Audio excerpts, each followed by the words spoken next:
À la une ce dimanche, bientôt une route pour relier l'axe Thiébissou-Didiéville, long de 42 km. L'ouvrage va permettre de désenclaver la région.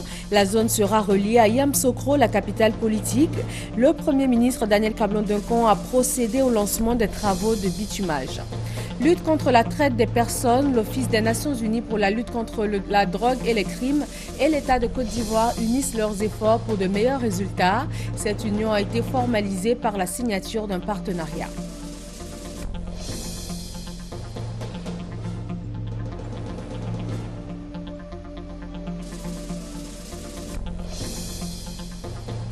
Elle a suscité beaucoup d'intérêt autour de la cause de la femme. L'actrice américaine Angelina Jolie s'est exprimée au sommet de l'Union africaine sur les filles et les femmes victimes des groupes armés dans les zones de conflit. Bienvenue dans le journal, bonjour et merci d'être avec nous sur RTI 1. L'Organisation des Nations Unies pour l'égalité des sexes et l'autonomisation des femmes, ONU Femmes, œuvre à la promotion des droits des femmes, à leur participation au processus de reconstruction et de développement locaux et nationaux. En Côte d'Ivoire, l'échéance électorale d'octobre prochain est un point majeur pour la consolidation de la paix. Que fait ONU Femmes dans ce sens? Quelle collaboration l'organisme a-t-il avec l'État de Côte d'Ivoire? Madame Goreti Undouayo, représentante de ONU Femmes en Côte d'Ivoire, est avec nous pour répondre à ces questions. Bonjour Madame Goreti. Bonjour Madame. Eh bien, nous vous retrouverons juste après le point de l'actualité. Le 23e forum du mécanisme africain d'évaluation par les pairs s'est tenu ce samedi à l'occasion des travaux du 25e sommet de l'Union africaine. Les chefs d'État et de gouvernement réunis à cette rencontre ont parlé de bonne gouvernance et de développement en Afrique. Envoyé spécial à Johannesburg, Jérôme Kofi Abolin. Les travaux du 23e sommet du MAEP en deux étapes. La première marquée par une série d'allocutions. À la suite du président sud-africain Jacob Zuma qui a souhaité la bienvenue, plusieurs personnalités se sont succédées pour saluer la tenue de ce forum. Au nombre de ces personnalités, le président de la République de Côte d'Ivoire, Alassane Ouattara. Le chef de l'État ivoirien s'est dit déterminé à satisfaire tous les engagements après l'adhésion de la Côte d'Ivoire au MAEP en janvier 2015. Suite à notre adhésion le 29 janvier 2015 à Addis Abeba au mécanisme africain d'évaluation des pairs, après 10 années de crise en Côte d'Ivoire, et conformément aux recommandations des directives du MAEP, la Côte d'Ivoire a procédé au paiement de sa cotisation annuelle au budget 2015. Je voudrais indiquer que nous avons bien noté l'appel de Madame la Présidente concernant le renforcement du secrétariat et à cet effet, la Côte d'Ivoire envisage de faire une contribution exceptionnelle additionnelle avant la fin de cette année. Nous sommes désireux de tenir l'ensemble de nos engagements, les engagements auxquels nous avons souscrit dans le cadre de notre adhésion au MAEP. Après les allocutions, les travaux se sont poursuivis à huis clos. Une occasion pour les chefs d'État et de gouvernement de réfléchir sur des stratégies en vue de la bonne marche du MAEP. Mécanisme africain d'évaluation par les pairs, le MAEP se veut avant tout un instrument pour la promotion de la bonne gouvernance en Afrique. Toute chose qui passe par la démocratie, la lutte contre la corruption, la protection des citoyens ainsi que la mise en place d'initiatives justes pour ne citer que ces valeurs-là. Créé en 2003, le MAEP compte 35 membres. 17 pays sur les 35 ont déjà fait l'objet d'auto-évaluation. Le président soudanais Omar El-Béchir est sur place à Johannesburg pour ce sommet de l'Union africaine et la Cour pénale internationale a demandé à l'Afrique du Sud de l'arrêter et de l'extrader. Il y a toutefois peu de chances pour que Pretoria accède à cette requête. Le droit des femmes n'est pas une question secondaire. Ce sont les mots utilisés par l'actrice américaine Angelina Jolie à la tribune de ce sommet de l'Union africaine. Elle était présente en tant qu'envoyée spéciale du Haut-Commissaire aux réfugiés des Nations Unies HCR. Angelina Jolie s'est exprimée sur les filles et les femmes victimes des groupes armés dans les zones de conflit. Le thème officiel du sommet qui se tient actuellement, c'est l'autonomisation des femmes. Le reportage de Sylvie Touré. Elle devrait être au cœur du 25e sommet de l'Union africaine à travers le thème « L'année du développement et de l'émancipation des femmes ».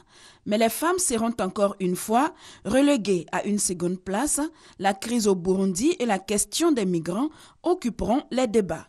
Et pourtant, la situation de la femme sur le continent est tout aussi préoccupante, a martelé l'envoyé spécial de l'ONU. Il y a une épidémie mondiale de violence contre les femmes, que ce soit en zone de conflit ou dans les sociétés en paix. Et cette violence est toujours traitée comme un crime moins grave et moins prioritaire. Non à l'impunité, non à l'usage des femmes comme armes de guerre. Du haut de la tribune de l'Union africaine, Angelina Jolie crie son désarroi. L'impunité quasi totale qui existe partout dans le monde vis-à-vis des crimes contre les femmes, dans les zones de conflit notamment, signifie que nous voyons de plus en plus de groupes armés en faire leur arme préférée. S'il vous plaît, imaginez ce que ça voudrait dire si les 54 nations de l'Union africaine s'unissaient pour les droits et les opportunités des femmes. 50 millions de déplacés dans le monde à cause de la guerre. Plus de la moitié sont des femmes et des enfants. L'Afrique est l'un des principaux pourvoyeurs de cette marée. L'actrice appelle les dirigeants africains à ouvrir les yeux sur la souffrance des femmes du continent. C'était un commentaire signé Sylvie Touré. Revenons maintenant en Côte d'Ivoire où les travaux de bitumage de l'axe Thiébissou-Didiévi ont été lancés par le Premier ministre. L'ouvrage long de 42 km devrait permettre de désenclaver cette région riche en potentialités économiques. À terme, cette route va relier la zone à la capitale politique ivoirienne Yamoussoukro. Le reportage est signé Alexis Ouedraogo. 17 ans que le projet est énoncé. Cette fin de semaine, il prend forme sous le coup de pioche du chef du gouvernement. L'axe Thiébissou-Didiévi bitumé, une promesse faite en 2010 par le candidat Alassane Ouattara, candidat aux élections présidentielles. Cet engagement, il a réitéré à Didiévi le 11 décembre 2013 lors de sa mémorable visite d'État dans la région du Bélier. Cet engagement, il le tient ce jour à travers le lancement des travaux de bitumage de cet important axe routier qui reliera bientôt dans un état de confort les départements de Thiébissou et de Didiévi. Qui dit mieux? 16 mois pour désenclaver ces localités, c'est la promesse du chef d'ouvrage. Les travaux qui vont démarrer aujourd'hui et qui consisteront au bitumage des 42 km reliant Thiébissou à Didiévi en 2 fois 1 fois, vont permettre de faire le trajet en moins de 30 minutes, en saison sèche comme en saison de pluie, et permettront de traverser la quasi-totalité des localités que sont Lomobankro, Koubi, Nimambo, Zitiessou, Aboblakro, pour s'achever à Didiévi. Le ministre Patrick Kachi a exhorté la population à la patience. Le chef du gouvernement, qui annonce le lancement de plusieurs autres chantiers, a assuré la volonté du gouvernement d'étendre le plus possible le bitume dans les villes de l'intérieur. Il s'agit de la route de l'Est. Abidjan, Abengourou, Bandoukou, Bouna, frontière du Burkina Faso. Ça, c'est la première route. Mais aussi, vous savez, l'autoroute du Nord. Abidjan, Yamoussoukro, Bouaké, Ferké, Ouangolo, frontière du Burkina Faso, qui est le deuxième axe. Troisième axe, la route de l'Ouest, San Pedro, Daloa, Séguéla, Boundiali, Tengrela, frontière du Mali. À ces axes importants, il faut ajouter la création de nouvelles liaisons transfrontalières avec tous les pays voisins, notamment le Libéria, la Guinée et le Ghana. Notons que cet axe dessert plusieurs villes de l'Est de la Côte d'Ivoire et établit une connexion fluide entre les nationales A3 et A8 qui devrait faciliter la liaison avec les zones ouest du Ghana. Des investisseurs belges ont rencontré le Premier ministre ivoirien. Ils lui ont fait part de leur volonté d'investir dans le pays après un séjour de prospection jugé satisfaisant. Hugues Veblé. Leur volonté de venir prospecter en Côte d'Ivoire, ces investisseurs belges l'avaient exprimé au Premier ministre alors présent en Belgique il y a quelques mois.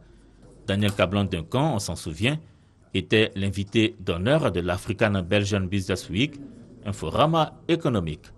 Leur séjour ivoirien, ces investisseurs belges estiment qu'il est fructueux. Cette prémission a été un succès parce que des accords de partenariat ont été signés. De ces accords de partenariat, une décision est prise, c'est que cette prémission aboutira donc à une mission BMOBEX qui aura lieu du 30 novembre au 4 décembre. La mobilité est un sujet aujourd'hui qui va exiger du travail de nous, entreprises belges, par rapport à ces accords. Et de ces préétudes qui vont être réalisées, nous allons pouvoir se mettre autour de la table, proposer nos services en termes d'études sur des problèmes de mobilité qui sont rencontrés dans les ports, tout comme dans le train urbain, tout comme dans le ferroviaire. Était présent à cette rencontre à la primature des représentants de 23 entreprises belges évoluant dans le transport aérien, naval et ferroviaire. L'Autorité nationale de régulation des marchés publics a réuni les entreprises du secteur privé autour de la question de la régulation des marchés et de la promotion du secteur privé. Elle veut renforcer les capacités de ces acteurs de la commande publique afin de garantir leur participation transparente et équitable au niveau des marchés publics. Chantal Akanda. Le montage d'une offre technique et financière dans une soumission. Secteur privé et régulation des marchés publics. 2 modules de formation pour renforcer les capacités des entreprises privées en vue de garantir leur participation efficace aux marchés publics. L'initiative est de l'Autorité nationale de régulation des marchés publics, ANRMP. Elle entend répondre aux préoccupations du secteur privé pour qui la commande publique n'est pas toujours une opportunité. La commande publique offre beaucoup d'opportunités de promotion, mais quelques préoccupations sont soulevées et il était bon pour nous de se retrouver pour voir comment faire pour que les choses se passent au mieux. Acteur majeur de l'économie ivoirienne, le secteur privé est le premier bénéficiaire de la commande publique. Sa maîtrise des procédures est un gage de bonne gouvernance du système de ces marchés. Lorsqu'on monte des dossiers d'appel d'offres, on a souvent des préoccupations qu'on n'arrive pas à écarter. Et aujourd'hui, la RMP nous donne en fait au moins une chance à travers le marché public, la DMP, de nous donner vraiment une phase pratique pour élucider les différents problèmes qu'on avait. Je trouve vraiment que c'est très intéressant. Ça nous permet de savoir et d'avoir plus d'informations sur la régulation des marchés publics ici en Côte d'Ivoire en tant que des investisseurs étrangers, des investisseurs spécialement marocains. Pour Diomandé Ali, conseiller du président de la République en charge des structures rattachées, les marchés publics sont un facteur de promotion du secteur privé. À travers ce séminaire, l'ANRMP renforce davantage sa collaboration avec les entreprises privées. Un pas de plus pour garantir la transparence et l'équité dans les marchés publics. Un forum international de la formation et de l'emploi pour apporter une solution à la question du chômage des jeunes, étudiants, personnes en quête d'emploi, structures de formation et chefs d'entreprise se sont retrouvés. Ils veulent mener ensemble la réflexion sur l'accès à l'emploi. Herman Yamia.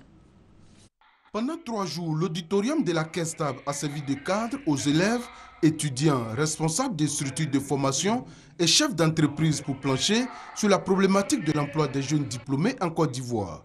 Initié par ITECH Group, une structure regroupant des étudiants, élèves, ingénieurs et professionnels des domaines des TIC, du management, de l'économie et des finances, le Forum international de la formation et de l'emploi vise à apporter des solutions concrètes à la question du chômage en Côte d'Ivoire.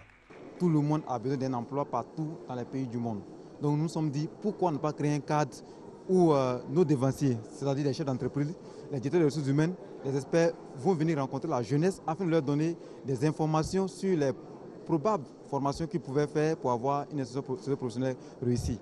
Pourquoi aussi ne pas rencontrer les experts, des gens qui ont entrepris pour voir comment est-ce qu'on peut entreprendre et réussir nos projets. L'objectif principal, c'est de créer dès aujourd'hui les compétences et les formations de demain. Parce que nous voulons être émergents à l'an 2020. C'est maintenant qu'il faut préparer 2020. Cette première édition a mobilisé des milliers de visiteurs, pour la plupart des étudiants et des diplômés sans emploi. Les différents stands dressés à l'occasion par les structures de formation, de recrutement et par les entreprises n'ont pas désempli. En marge des expositions, les différents ateliers, les conférences et les rencontres B2B et B2C ont suscité un intérêt particulier auprès des visiteurs. Lutte contre la traite des personnes en Côte d'Ivoire et au Libéria, le gouvernement ivoirien s'est engagé à renforcer ses efforts. Il vient pour cela de signer un partenariat avec l'Office des Nations Unies pour la lutte contre la drogue et les crimes. Herman Yamia. La traite des personnes est un esclavage des temps modernes. Chaque année, des milliers d'hommes, de femmes et d'enfants en sont victimes dans leur pays ou à l'étranger par la contrainte, la duperie ou la force. Et la Côte d'Ivoire n'en est pas épargnée. C'est fort de ce constat que l'ONUDC, l'Office des Nations Unies contre la drogue et le crime, en partenariat avec le ministère de la Solidarité, a initié le projet portant sur la promotion de la sécurité humaine en vue d'appuyer les initiatives du gouvernement ivoirien à renforcer le dispositif national de lutte contre la traite des personnes.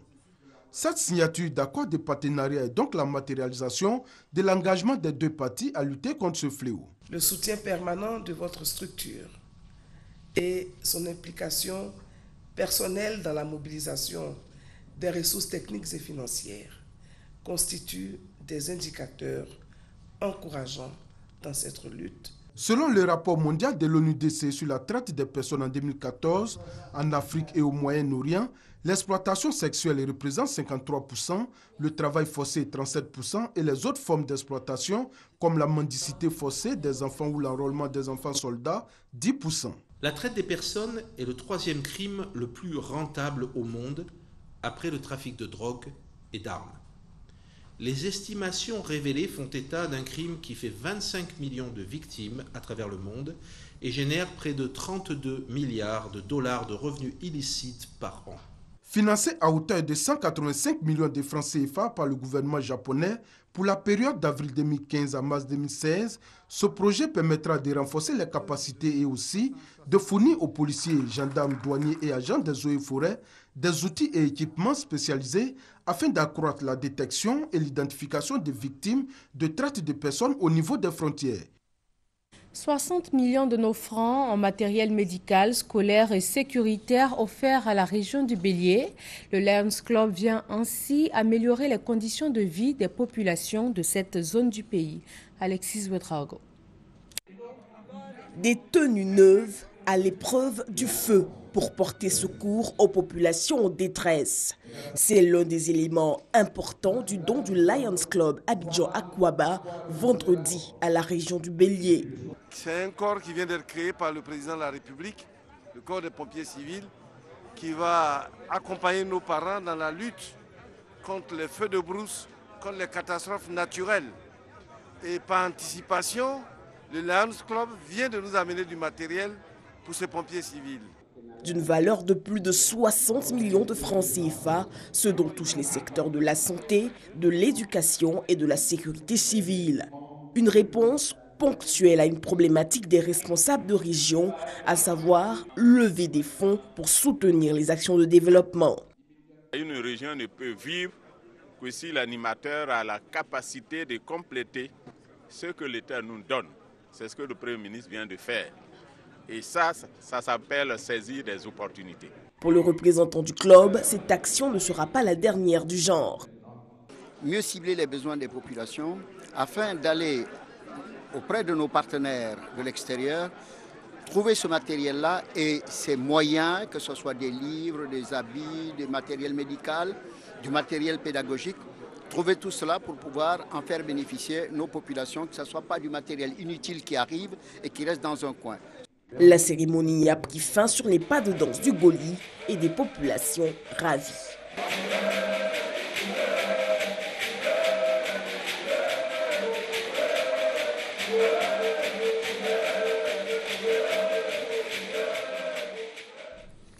Un bâtiment de 3 salles de classe, 3 logements de maîtres et du matériel de lutte contre la maladie à virus Ebola. Ce sont les dons de 2 coopératives agricoles à la région de Méagui, zone sud-ouest de la Côte d'Ivoire. Eugène Atoubé. Dans la région de Soubré, les assemblées générales de coopératives ne se résument plus au seul bilan moral et financier. Elles offrent à ces sociétés l'occasion de montrer leur engagement citoyen et leur responsabilité sociétale. À Meyagui, la société coopérative Entente Soutra KES a offert du matériel de prévention contre la maladie à virus Ebola à l'école primaire de Petit Yémé et distribué aux enfants de producteurs membres des kits scolaires. Une autre coopérative dans le département de Meyagui, la société coopérative de Petit Boaké, a offert à la communauté villageoise une école de 3 classes, autant de logements de maîtres et un bloc de latrines. Le tout pour un montant de 76 millions de francs CFA. Ces actions, selon Siedo Silué, directeur régional du Conseil Café Cacao de Soubré, sont le résultat de la bonne santé financière de ces sociétés coopératives qui ont accepté de se mettre à la norme OHADA tout en appliquant les bonnes pratiques culturelles.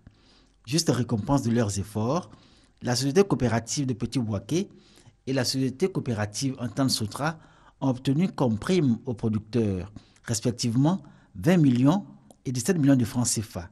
Devant ces bons résultats, Silué Seydou du Conseil Café Cacao et le sous-préfet de Pouyo, David Ncho, ont félicité les deux coopératives. Leurs membres ont été invités à faire plus pour la présente campagne et surtout œuvrer pour faire de leurs coopératives respectives des entreprises de bonne gestion et compétitives. Le syndicat des commerçants et opérateurs de l'Afrique de l'Ouest salue les efforts de sécurisation et de libre circulation des biens et des personnes sur les routes ivoiriennes. Ces commerçants ont tenu à signifier leur satisfaction face à la fin des tracasseries routières. Christelle Nda, Zeynab Djarasouba et Herman Yamia. Mariam Touré, de nationalité burkinabé, est opératrice économique en Côte d'Ivoire depuis plus de 5 ans. Les choses n'ont toujours pas été faciles pour Mariam dans l'exercice de son activité, à la différence de ses consoeurs ivoiriennes.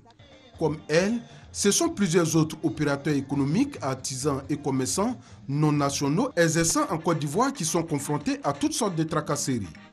Avec les initiatives du gouvernement ivoirien visant à délivrer des documents administratifs à chaque habitant du pays qui en fait la demande, Mariam et tous les non-nationaux qui subissent les tracasseries peuvent désormais exercer librement leurs activités. Quoi de plus normal pour eux de dire merci aux autorités ivoiriennes. Aujourd'hui, les commerçants vont dans tous les 4 coins de la Côte d'Ivoire sans problème. Donc il était bon, en tant que commerçant, en tant que les opérateurs économiques, que s'arrêter un jour pour dire merci à ces autorités qui ont œuvré à cette libre circulation des biens et des personnes. Ousmane Koné, parrain de la cérémonie, invite ses filles à s'inscrire dans la légalité et à éviter toute forme de corruption. Ce que j'ai à leur dire, c'est de faire leur travail dans la légalité, dans le respect, et puis chacun gagne de son côté. Le représentant du ministre du Commerce réaffirme la volonté des autorités ivoiriennes de mener des actions pour réguler davantage le marché. Le syndicat des commerçants, artisans et opérateurs économiques de l'Afrique de l'Ouest existe depuis 2005. Il a pour mission de défendre les intérêts des commerçants de toute l'Afrique de l'Ouest. 4e congrès ordinaire de la FENACI, la Fédération nationale des commerçants de Côte d'Ivoire. Fait majeur du congrès, pas d'élection pour le renouvellement des instances. Le président Soumaoro Farikou a plutôt été plébiscité pour reconduire les destinées de la fédération. Guillaume Zéré, Herman Yamia. Commerçants unis autour d'une fêtière forte face aux exigences de la Côte d'Ivoire émergente. Ce thème traduit clairement le rôle que les commerçants entendent jouer dans une Côte d'Ivoire qui amorce son développement. Et pour faire entendre leur voix, c'est une centaine de délégués venus de toutes les contrées du pays, membres de la FENACI, Fédération nationale des commerçants de Côte d'Ivoire, qui a pris part à ce 4e congrès ordinaire.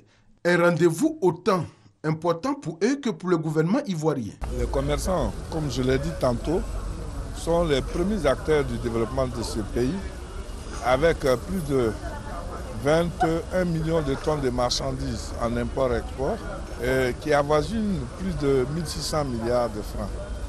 Donc, c'est à vous dire que nous comptons dans la balance économique de la Côte d'Ivoire. Et nous organisons ce congrès pour aider tant bien que mal l'État à faire face à ses engagements. Le thème du congrès en dit long. Et nous ne pouvons pas développer une stratégie de commerce sans nous appuyer sur des organisations professionnelles fortes.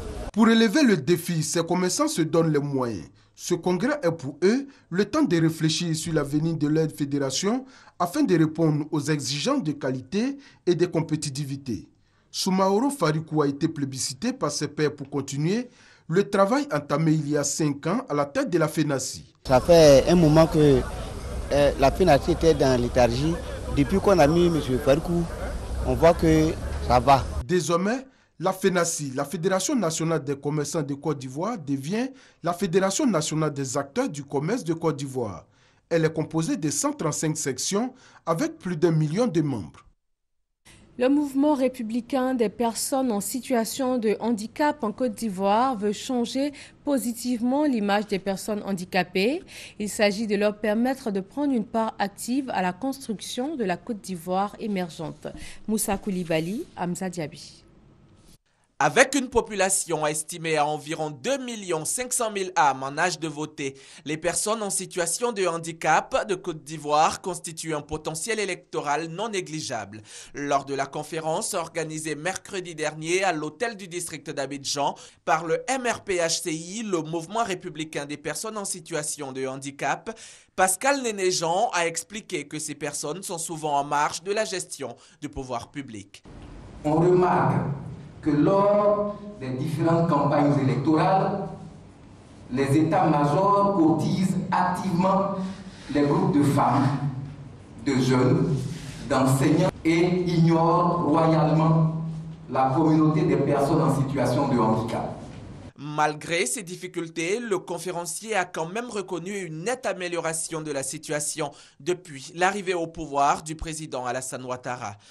L'augmentation de la subvention et surtout le recrutement dérogatoire de 300 personnes handicapées avec la promesse de perpétuer l'opération chaque année. Pour la pérennisation des bonnes actions du chef de l'État à leur endroit, Pascal Néné-Jean a réaffirmé le soutien du mouvement MRPHCI à la candidature d'Alassane Ouattara à la présidentielle d'octobre prochain. Le mouvement républicain des personnes en situation de handicap est une organisation de la société civile qui a vu le jour en mai dernier.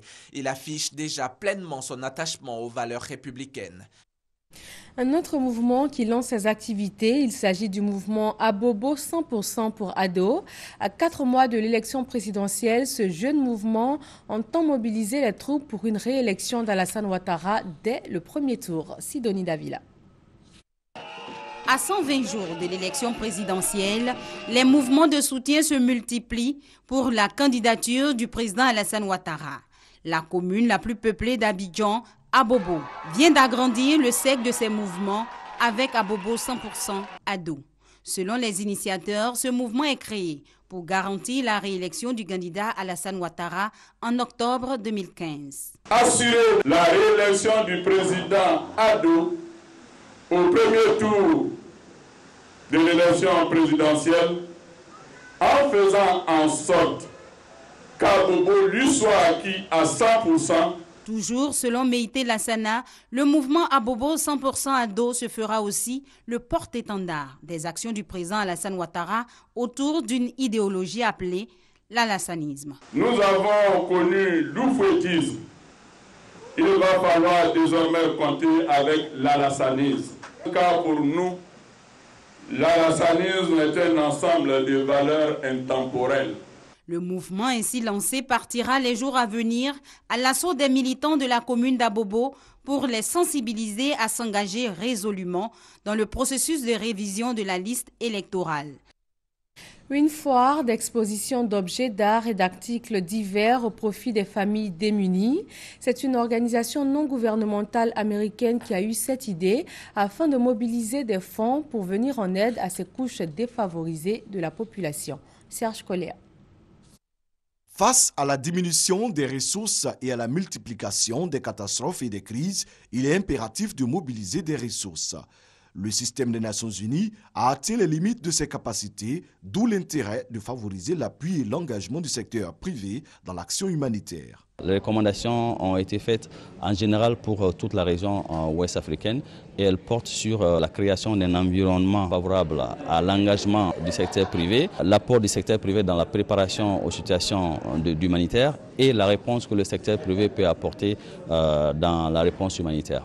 Acteurs du secteur privé et organisations internationales ont examiné ensemble des modèles de partenariat, identifié les meilleures pratiques et fait des recommandations pour des actions humanitaires concertées et efficaces. Ces ressources peuvent être affectées par les situations de crise, sa continuité peut être affectée par les situations de crise. Donc il est nécessaire que le secteur privé mette à disposition une partie de ses compétences pour pouvoir contribuer à la résolution des différents problèmes. Lors de la récente maladie à virus Ebola, certaines entreprises privées se sont véritablement engagées aux côtés des acteurs humanitaires et de l'État pour prendre en charge les populations.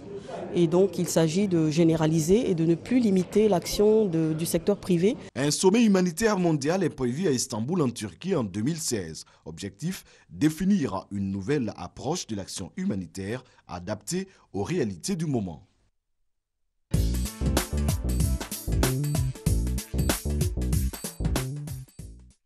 La promotion des droits des femmes, leur pleine participation à la reconstruction et au développement, c'est une des missions de l'Organisation des Nations Unies pour l'égalité des sexes et l'autonomisation des femmes.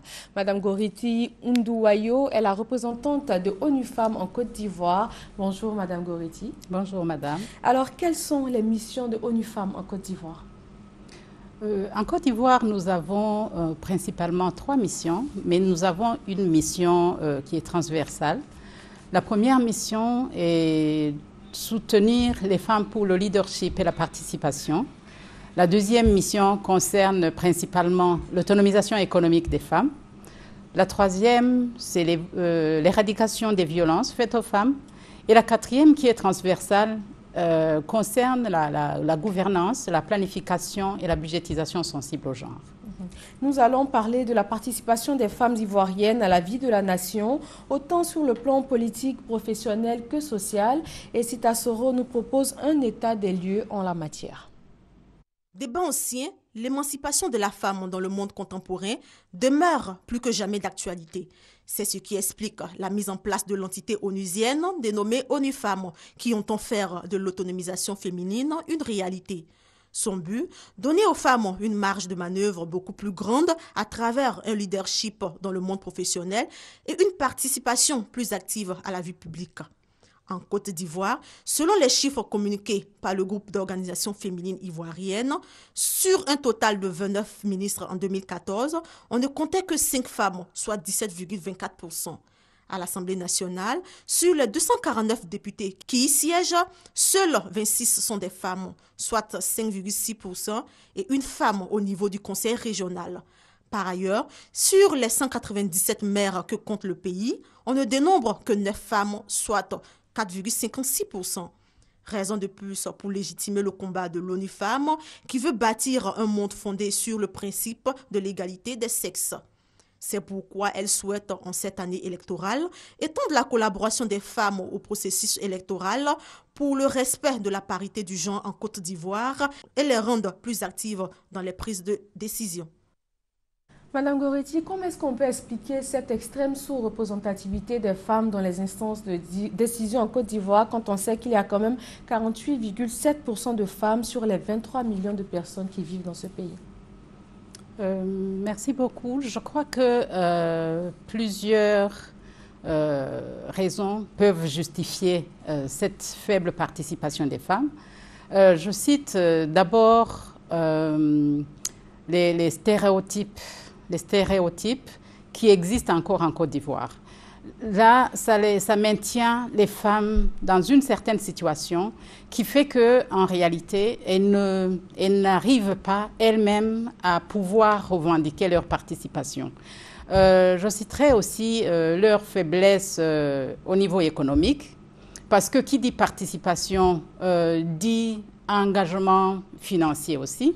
Donc, cela limite encore la participation des femmes, d'autant plus que nous savons que les femmes sont les moins nantis quand on voit la pauvreté et le degré d'autonomisation qui est vraiment inférieur au niveau des femmes. Donc, cela aussi explique cette faible participation. Mais je voulais aussi insister sur la méconnaissance des lois,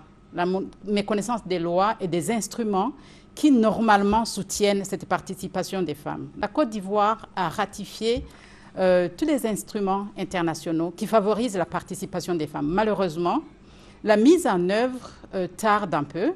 Évidemment, on sent quand même et on voit des tendances plus ou moins positives. On voit une certaine évolution. C'est que les chiffres tout à l'heure ne nous ont pas donné l'évolution pour nous montrer où on était en 2001 déjà et où on est aujourd'hui. Là, ça me permet de dire quand même qu'on sent une certaine évolution et une évolution qui s'explique par la volonté politique affichée, mais aussi concrétisée dans une certaine mesure. Donc, nous sommes confiants au sein de nos femmes. Nous nous disons la situation actuelle est préoccupante, c'est vrai, mais quand nous savons d'où est venue la participation des femmes en Côte d'Ivoire, on sent la situation actuelle qu'elle va évoluer et on fait confiance en les autorités, mais aussi aux femmes pour leur combat, pour pouvoir atteindre tout au moins le quota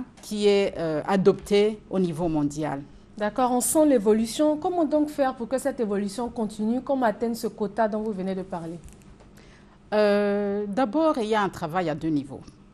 Le travail se fait au niveau des normes, au niveau des lois, au niveau des politiques. Donc, s'il y a des mesures qui sont prises aujourd'hui, et malheureusement, ce ne sont pas des femmes qui prennent ces mesures, mais nous sommes convaincus que des mesures seront prises quand on voit l'engagement des autorités, les hauts placés au niveau de ce pays. On sent que si des mesures sont prises pour inciter la participation des femmes, cela va s'accompagner par une réalité dans le cadre de la participation des femmes. À côté de ces mesures maintenant, il faut que les femmes elles-mêmes s'investissent. Il faut qu'elles s'impliquent. Il faut que les femmes sentent que l'heure est venue où elles doivent revendiquer leurs droits parce qu'elles en ont. Mais cela implique une sensibilisation de ces femmes, une formation de ces femmes.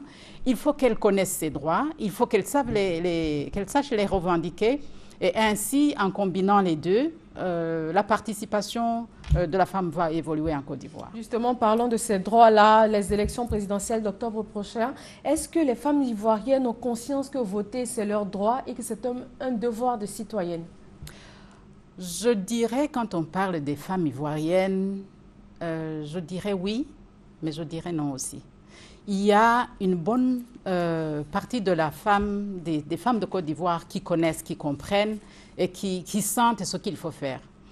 Mais la femme de l'arrière-pays que je rencontre de temps en temps quand je vais les voir pour d'autres questions, je sens vraiment que la femme ivoirienne n'est pas engagée. C'est-à-dire, à un certain moment, elles disent, bon, ça c'est une affaire des hommes, ça ne nous concerne pas, ça peut-être ça vient encore nous créer des soucis. Donc, on sent qu'il y a une forte sensibilisation qui est nécessaire et ONU Femmes se penche sur cette question, évidemment, en étroite collaboration avec le ministère en charge de la solidarité, de la famille, de la femme et de l'enfant, mais aussi les organisations de la société civile qui sont très, très impliquées à pouvoir avancer, aller vers leurs sœurs et leur parler, les sensibiliser et leur montrer que l'heure est venue où la femme doit non seulement revendiquer, mais effectivement valoriser son droit civique comme son frère masculin. Nous sommes pratiquement à 4 mois des élections. Est-ce que vous pensez que c'est suffisant pour faire prendre conscience à ces femmes-là de leur rôle? C'est suffisant. Si on s'y met, je dis on s'y met, je veux dire la femme ivoirienne. Si la femme ivoirienne s'y met, si les autorités du pays soutiennent, si les partis politiques s'engagent, 4 mois suffisent. si on s'y met, vous avez cité les acteurs, que fait en ce moment ONU Femmes pour sensibiliser justement, pour informer ces femmes-là? Ou que prévoit de faire ONU Femmes? Nous avons déjà commencé la sensibilisation des femmes. Nous, la stratégie que nous avons utilisée, nous savons que dans un pays comme la Côte d'Ivoire, qui sortent d'une certaine période de conflit, on ne va pas aller vers les femmes et commencer à leur parler de politique, de se faire, de participer en tant qu'actrice et en tant qu'électrice. Si la femme a faim, si la femme ne sait pas ce qu'elle va donner à sa famille, à ses enfants, la femme va donner toute sa priorité à trouver de quoi manger pour sa famille. Donc, la stratégie d'ONU Femmes a été de se rapprocher des femmes au niveau des communautés, au niveau des villages, voir le premier problème qui est exprimé par des femmes. Le premier problème, c'est le problème de pauvreté, c'est le problème de la faim de la famille. Donc, on va la trouver, on essaie de la rendre plus ou moins autonome. Et c'est cela qui nous permet de les avoir réunis autour des activités génératrices de revenus. Et une fois que les femmes sont mises ensemble, maintenant, vous pouvez leur parler de tout thème que vous voulez leur parler. Donc, c'est ainsi que nous faisons passer les messages de sensibilisation et de mobilisation pour leur montrer qu'elles peuvent aller loin si elles s'impliquent. Nous passons aussi par le renforcement des capacités des femmes qui sont déjà élues. Par exemple, nous avons un partenariat avec le caucus des femmes parlementaires. Nous avons un partenariat avec les femmes maires. Ces femmes qui sont déjà élues, qui sont déjà dans les sphères de décision, une fois qu'elles s'engagent et que les femmes voient réellement la différence entre une zone où on a des femmes qui sont élues au niveau de l'Assemblée nationale, où elles voient, disons, une commune gérée par une femme, si elles voient une certaine sensibilité, les femmes vont être motivées et sentir que finalement, elles aussi peuvent faire mieux. Donc, c'est vraiment par ces exemples qu'on se dit, les femmes, par ces beaux exemples, elles vont pouvoir s'engager et sentir qu'elles ont un grand rôle à jouer. Et là, ils vont pouvoir voter. Dans ce cas, quel est le taux de participation qu'on va considérer suffisant pour ces élections? Pour les élections précédentes, il y a eu 51% de participation des femmes. Aujourd'hui, on aimerait que les femmes participent au moins à 51%. Donc, ça veut dire qu'elles ne peuvent pas aller en dessous de cette participation d'hier. Mais ce qui est intéressant, c'est que aujourd'hui, il y a eu une grande réticence justement des femmes entre ces dernières élections et aujourd'hui. Et c'est là où un grand travail doit être fait pour les sensibiliser, pour les mobiliser, afin que le minimum des 51% d'hier puisse être atteint. Évidemment, il y a pas mal de problèmes qu'elles doivent confronter, les problèmes de cadre d'identité, les problèmes d'identification de la femme elle-même.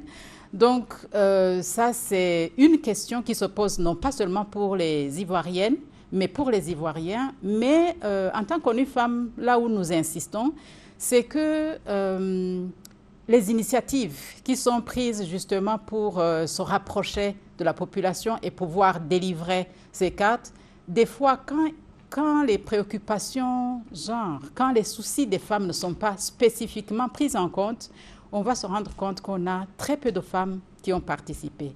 Je vais vous donner un exemple.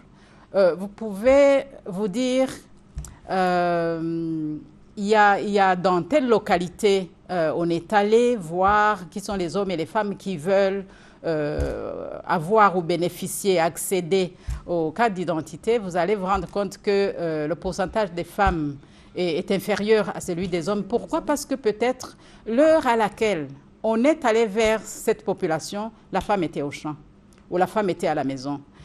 Vous allez vous rendre compte que la façon dont on a communiqué pour informer la population, la femme qui n'a pas facilement accès à la radio ou à la télé n'aura pas eu l'information. Vous pourrez vous rendre compte que peut-être l'information est passée en français et la femme, malheureusement, avec 70% d'illettrés, la femme, vous comprendrez qu'elle n'aura pas eu cette information qui est passée en français, alors que peut-être ça aurait dû être fait dans les langues locales. Donc, tout ça, c'est des contraintes auxquelles la femme est confrontée et qui risquent de limiter sa participation, alors que peut-être on serait arrivé à la sensibiliser quand même pour qu'elle sente que c'est son droit le plus absolu. Beaucoup de problèmes à résoudre. Vous parliez tout à l'heure d'une collaboration entre ONU Femmes et l'État de Côte d'Ivoire pour justement trouver des solutions à ces problèmes-là. Concrètement, comment elle se passe cette collaboration sur le terrain? Sur le terrain, nous avons déjà un partenariat avec le ministère de la Solidarité, de la Famille, de la Femme et de l'Enfant, qui est normalement la première institution en charge de ces questions. Donc nous travaillons très étroitement avec ce ministère. Nous travaillons avec ces structures au niveau décentralisé, mais aussi surtout avec l'administration locale et les chefs traditionnels. Donc pour nous, ce sont ces gens qui sont à côté de la population, qui sont en étroit contact de cette population. Donc nous travaillons avec eux directement pour que, après nous, la pérennité des actions puisse être une réalité sur le terrain. Alors 51% des femmes ont voté aux élections précédentes. On espère augmenter ce chiffre. Enfin, c'est la fin de cet entretien. Merci Madame Goretti Ndouayo. Je rappelle que vous êtes la représentante de ONU Femmes en Côte d'Ivoire. Terminons ce journal par une information en sport. Pour le premier match des éliminatoires de la CAN 2017, les éléphants de Côte d'Ivoire reçoivent les Panthères du Gabon à Libreville, la capitale gabonaise, ce dimanche. Et le match vous sera retranscrit en direct à partir de 17h sur RTI 1. Merci de nous avoir suivis. Excellente fin de journée à vous sur RTI 1.